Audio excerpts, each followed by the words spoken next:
Bertemu kembali kita dalam program Bersama Pakar. Hari ini berkesempatan kita membahas tentang ketahanan energi. Energi berdasarkan sejarah kehidupan manusia adalah sesuatu yang sangat dipentingkan dan diperlukan oleh umat manusia.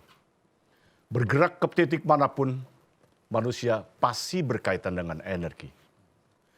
Dalam konteks ini, kita akan membahas tentunya dari perspektif energi, ada energi minyak, energi nuklir, thorium, batu bara, air, dan lain-lain. Pada intinya energi minyak menjadi sumber energi paling penting dan krusial.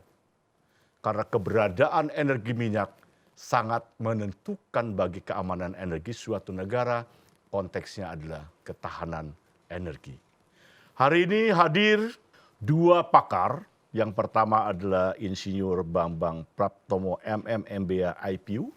Pak Bambang. Halo. Beliau adalah pakar energi listrik. Dan sebelah kiri saya adalah Bapak Hanifah Sutrisna. Beliau adalah pakar pertambangan. Ya. Boleh menyapa publik kita? Ya. Baik, tentunya kita akan berdiskusi, berdialog tentang energi, Pak Bambang. Ya. Ya. Tentang tadi pertambangan, tentunya ini mempunyai link up satu sama lain, ya, bersinggungan. Masyarakat perlu paham tentang energi karena energi beragam. Saya akan mulai dengan Pak Bambang. Sebagai pakar energi listrik, saat ini yang dibutuhkan dalam konteks listrik, penunjang energinya apa Pak sebenarnya Pak? Sehingga listrik ini bisa nyala seperti ini? Ya, memang kalau kita bicara listrik itu bisa bicara dari hulu ke hilir Pak. Ya. Jadi kalau hilir itu konsumen, kalau hulu itu bagaimana bahan bakarnya. Oke. Jadi kalau kita bicara bahan bakar untuk pembangkitan tenaga listrik itu bervariasi Pak. Dari mulai ada yang batu bara, ada yang gas, ada yang renewables. Renewable itu banyak sekali variannya. Dan dari semuanya itu memang sementara ini yang dominan adalah batu bara. Jadi batu bara itu sekitar 60-an%, gas itu sekitar 20. Sebagai bahan pembakar untuk energi listrik, untuk kelistrikan. Untuk kelistrikan. Jadi dia yang jadi bahan bakar untuk membangkitkan energi listrik. Dan ini soal batu bara nih Pak. Iya. Ini ada pertambangan juga nih kebetulan. Iya, benar. Batu bara itu kan terkenal polutif Pak. Iya. Apa memang masih layak digunakan Pak untuk membackup kelistrikan? Sebenarnya ada dua cara pemikiran di bisnis pertambangan itu yang kita selalu menjadi dilema ya. Di satu sisi ini bukan energi yang bisa dibarukan. Iya. Dan kalau dikatakan kenapa harus pakai batu bara, sedangkan dia tetap polutif ya dan berpolusi tinggi. Tapi di lain sisi jika kita tidak manfaatkan, ini juga tidak ada gunanya juga. Maksudnya ini sumber daya yang bisa mineral yang bisa kita manfaatkan dalam batu bara ini. Tapi kalau seandainya tidak kita manfaatkan pun nanti nggak ada gunanya juga. Dan karena tidak punya nilai ekonomis. Tidak punya nilai ekonomis. Oke, kita berawal dengan nilai ekonomis Pak. Ya. Banyak perbincangan. Saya pernah berkunjung ke Beijing Pak. Saya pikir ini sudah mulai musim dingin. Ya. Karena gelap gulita, ternyata bukan. Ya. Karena polusi dari batu bara. Betul. Ya. Jadi sebagian besar polusi yang disebabkan oleh pembakaran dari pembangkit menggunakan batu bara itu selalu dikatakan batu bara lah penyebabnya. Ya, padahal kalau kita lihat sebenarnya banyak hal yang menimbulkan polusi atau terjadinya awan asam tidak selalu dari batu bara. Banyak hal yang polusi yang ditimbulkan karena pabrik-pabrik dia menggunakan diesel juga. Ya. Itu pun sangat tinggi polusi yang ditimbulkan. Terutama kendaraan-kendaraan yang jika masih digunakan setelah umurnya lebih dari 10 tahun pun itu pun sumber polusi sebenarnya. Ya tidak adil juga kalau seandainya kita bilang hanya batu bara lah penyumbang polusi terbesar. Nah, contoh di Jakarta, ini sangat menarik ini kalau kita kaji.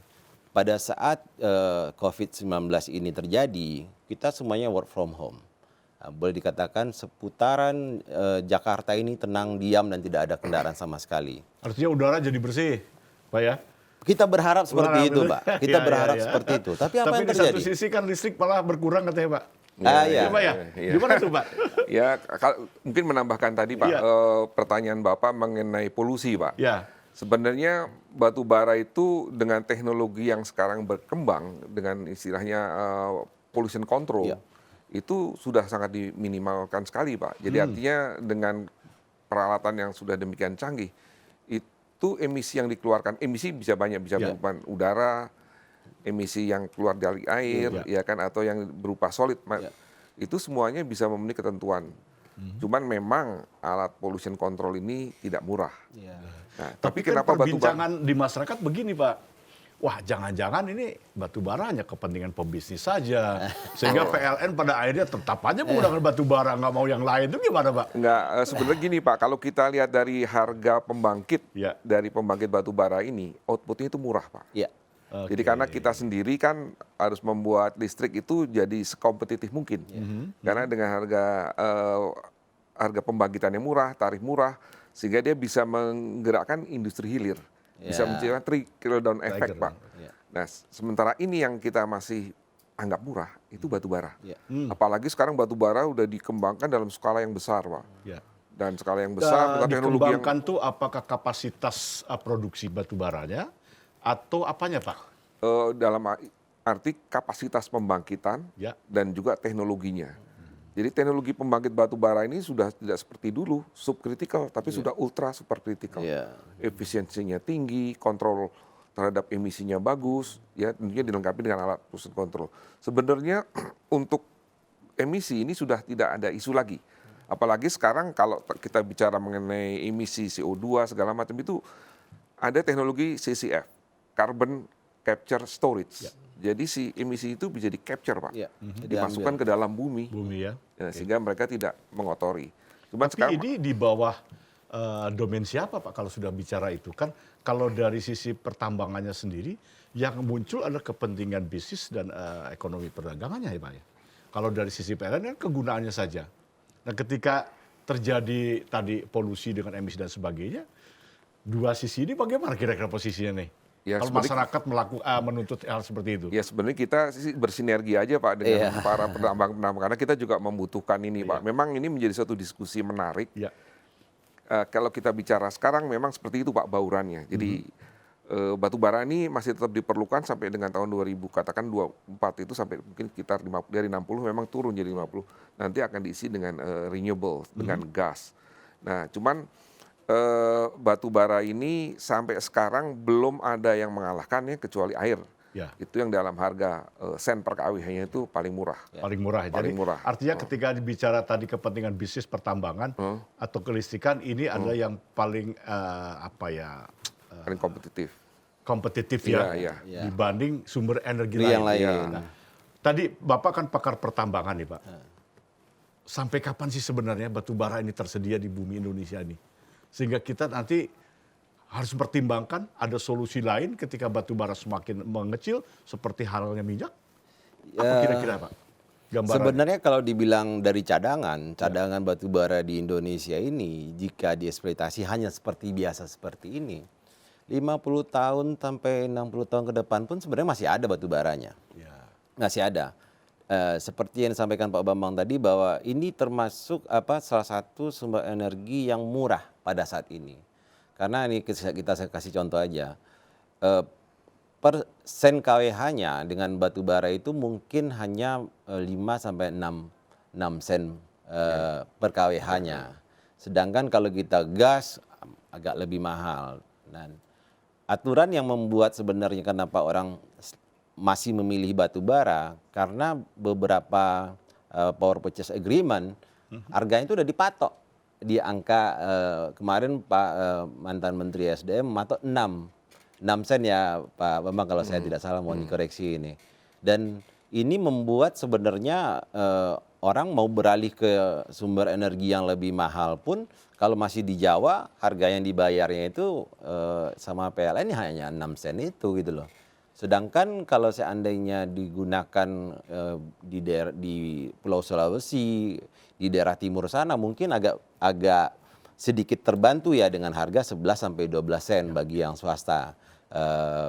Pabrik smelter lah misalnya kan mereka mau membayar 11 sampai 12 sen per kWh. Nah, sekarang apa yang terjadi sebenarnya? Yang terjadi adalah kalau menurut saya ini ya, menurut saya pandangan saya sebenarnya di Jawa sendiri untuk listrik kita ini nyaris oversupply atau sebenarnya udah oversupply. Ini Pak Bambang yang bisa menjawab. Oversupply ya Pak Bambang ya. Oversupply, Pak. Tapi kenapa di daerah-daerah banyak yang belum berlistrik Pak? Ini kan persoalan. Masyarakat menuntut loh Pak. Ini lucu. Contoh Iya, Pak, iya. di sebuah daerah tidak usah Iya. sebutkan, saya pernah ke sana.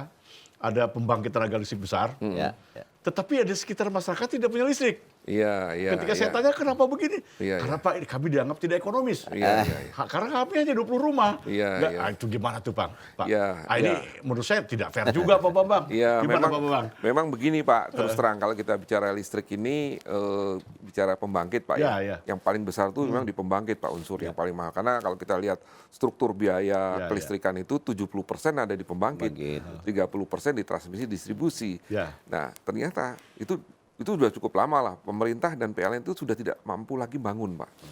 Jadi harus memang dibantu swasta atau listrik swasta yang kita sebut sebagai IPP, Independent Power Producer. Nah, swasta ini tentunya kalau berinvest, dia ingin yang besar-besar, Pak. Nggak mau yang kecil-kecil. Ya, ya. Nah, sehingga kenapa itu di Jawa sangat diminati, Pak, oleh swasta-swasta besar. Nah, sehingga mereka berbondong-bondong lah datang di Jawa ini dengan pembangkit-pembangkit besar ya sesuai dengan rencana tentunya, Pak ya. Sehingga dengan mudahnya kita dapat investor, Pak, kalau di Jawa. Tapi luar Jawa? Luar Jawa ini karena kecil, Pak. Iya. apalagi daerah-daerah yang Captive. Artinya kan tidak ekonomis. 3T. Iya, jadi Nah, artinya jadi- bagi mereka Artinya tidak begini, cukup publik menarik. juga sudah menduga itu bahwa Iya, iya. katakanlah yang punya kompetensi kan PLN ya. Iya, iya, Masih iya. bermain pada tataran untung rugi, kira-kira gitu Pak. Iya, iya. Padahal listrik itu adalah kebutuhan masyarakat. Nah, Masyarakat kan tidak akan tahu untung Iya. rugi. Yang penting saya dapat listrik gitu Pak. Iya, iya. Memang ini masih ada Betul nggak, Pak? Betul, Iya, ini masih ada dualisme, Pak. Iya, iya, Dualisme. iya. Karena Sekarang terus terang Pak di Undang-Undang Ketenagalistrikan, Undang-Undang 30 tahun 2009 Aha. itu terus terang Pak, PLN itu udah tidak sebagai PKUK lagi, Iya, Pak. iya. Beda dengan undang-undang dulu, Undang-Undang 85 tahun 2015 itu PLN satu-satunya lah pemain. Jadi artinya bukan pemain tunggal lagi Oh, nih. bukan pemain tunggal. Ya. Nah, sehingga sebenarnya tugas untuk melistriki Indonesia itu tidak hanya PLN, Pak. Ya. Juga ada unsur-unsur lain kan di Ya. dalam pemerintahan juga kan. Mudah nggak Pak itu Pak? Nah, Membagi itu. Nah, sebenarnya karena PLN sebelumnya sudah menguasai dominasi kelistrikan, jadi memang ini tidak mudah, Pak. Memang yang disebut jaringan transmisi distribusi itu naturally monopoli, Pak. Dimanapun itu memang harus dimonopoli suatu badan lah, Ya, ya. entah itu BUMN seperti Karena PLN memang atau itu pesan konstitusi Pak ya. ya itu. Ya. Nah, sedangkan kalau seandainya itu sekarang seolah-olah kalau ada listrik mahal apa itu ke PLN. Nah, sekarang di PLN sendiri posisinya itu dualisme, Pak. PLN itu kan di bawah BUMN Iya, Ya. iya. sebagai korporat harus Ya. untung. Ya. Di bawah ESDM harus memberikan pemerataan listrik. Ini fungsinya ini yang susah untuk dikompromikan, Pak. Tambah lagi kalau kita bicara dengan Departemen Keuangan. Nah, karena kalau listrik ini supaya terjangkau tadi, kan mau nggak mau harus disubsidi, Pak. Iya. Nah, kalau udah bicara subsidi, ini kita bicara dengan Departemen Keuangan. Iya. Karena PLN sebagai perusahaan kan harus tetap untung Iya. di mata Kementerian BUMN. Oke, itu satu sisi Pak. Sisi lain Pak, ketika swasta ini masuk menjadi pemain, ada rasa terancam nggak sih Pak PLN? Ya kalau kita sebagai pribadi ya, sebagai orang ex PLN, Ya. ya tentunya akan terancam gitu ya. Karena Nah, Pak Hanif katanya sudah mau main nih Pak. Nah, Ya, nggak apa-apa Kelistrikan. memang. Tapi sebelum ini mereka terjun ya, Ya. secara katakanlah besar, sekarang udah terjun Pak Ya, secara ya. besar. Karena kalau kita lihat RUPTL di Sumatera itu swasta udah lebih besar dari PLN. Oh gitu ya? Mungkin di Jawa mungkin sebentar lagi. Aha. Di Jawa Iya. siapa Pak yang terbesar Pak pemainnya? Oh, kalau di Jawa pemain yang sementara terbesar itu ya seperti Cilacap, Ya. ya Cilacap. Terus kemudian Tanjung Jati, Hyundai. terus kemudian di timur Mitsui Pak, grupnya Mitsui Python 1. Terus kemudian dia ada juga Python 2. Ya. Terus kemudian nanti akan masuk lagi yang besar itu Jawa 7. Itu Shenhua Pak, Cina. Oke, itu kan kita bicara pemain-pemain, kalau saya masukkan dalam klasifikasi saya itu adalah multinational corporation Iya. yang cukup besar Iya. atau sangat besar bahkan. Saya ingin menyentuh Pak, memungkinkankah tidak UMKM bermain dalam konteks energi ini, baik energi maupun pertambangan? Bagaimana coba? Iya. Kira-kira? Ya sebenarnya bisa aja Pak, karena gini Pak, sekarang dengan renewable tadi kalau kita bicara renewable itu menjadi konsep listrik kerakyatan Pak. Betul, Kalau ini kita kembangkan suatu listrik kerakyatan, itu kita bisa bicara kita bangun pembangkit katakanlah 1 kilowatt, ya kan? 1 kilowatt kalau itu 1000 kan jadi 1 mega. Iya. Nah sehingga dari mana bahan bakarnya kalau listrik kerakyatan? Bisa dari sampah Pak, Iya. atau Kompos. biomas. Bisa. Oke. Dan itu juga listrik kerakyatan itu bisa membangkitkan komponen dalam negeri. Baik. Jadi Oke. menghidupkan UMKM itu, Pak. Betul. UMKM untuk potensi dalam negeri ya. Potensi Baik, dalam sebelum negeri. kita lanjut Pak, Ya. kita break dulu Pak. Ya, Ini ya, ada ya. teh. Ya. Teh ini hasil dari para pakar pertanian. Kira-kira. Ya silakan Pak. Maaf Ini Pak, dulu, saya sedang ini Pak. Puasa Pak ya. Oh maaf Pak. Kalau gitu Nggak apa-apa. kita berdua aja Kita lah, Pak. berdua aja. Berdua, Pak, selama. Tidak perlu cheers ya. Cheers. Pak, Pak,